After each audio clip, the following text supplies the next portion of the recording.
So today I presented in an oral session another round of results from a long-standing phase 1/2 study of Glofitamab in B-cell lymphomas, and in the pivotal phase 2 cohort concentrating on large B-cell lymphoma patients with relapsed refractory disease with minimum 2 prior lines of treatment, were just over 150 patients included. We presented and published on these patients previously, and this is the background for a recent approval both in North America and Europe and several other regions, including Japan, for the treatment with Glofitamab in that space, also post-CAR T. So why was it an oral again here at ASH? Well, it's because we've updated the durability of the responses. So we see that even with a median follow-up of complete response, which is seen in 40% of patients, where we have a median follow-up of almost 2.5 years of these patients, we see that still at this late stage in follow-up, approaching a median of 2 years for all patients, more than half of the complete responses are maintained. And that's interesting because Glofitamab is a little bit designed differently than the competing bispecifics in that it's given for a fixed duration of time, a maximum of 12 3-weekly cycles, equaling 8.3 months. So when a patient reaches a CR and stays in CR for 2 years or longer, it means that almost 75% of that time has been without any treatment. Is that equal to cure? It suggests that at least a proportion of these patients probably are cured, even though it's still a little bit too early to say.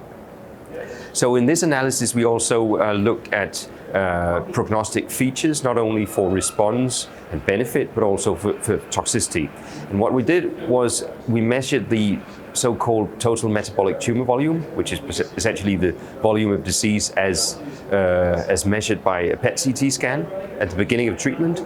And we found that those patients who had less than the median of tumor burden, they were less likely to reach a response, and the response would be less durable, whereas the highest benefit was seen in the patients who were, so to say, easier to treat, so the ones with the lower tumor burden. So high tumor burden, poorer chance of a lasting response; lower tumor burden, higher chance of a lasting response, which is not really a surprise. This is what you see if you give chemotherapy as well.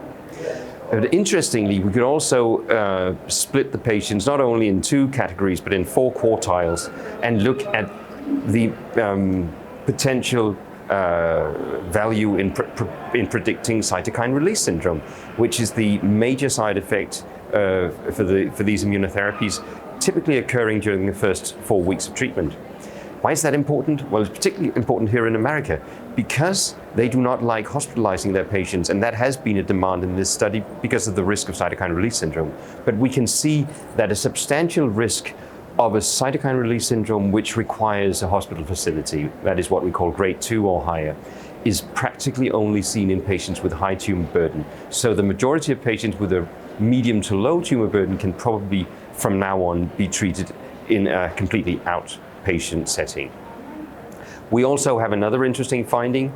We have approximately 1 out of 3 patients in this study previously exposed to a CAR T, so they have failed a CAR T prior to entering this study. And what we see is that not only are the response rates more or less the same in the prior CAR T exposed patients as those who are CAR T naive, but also the durability of the responses that we see are more or less the same as in the general population.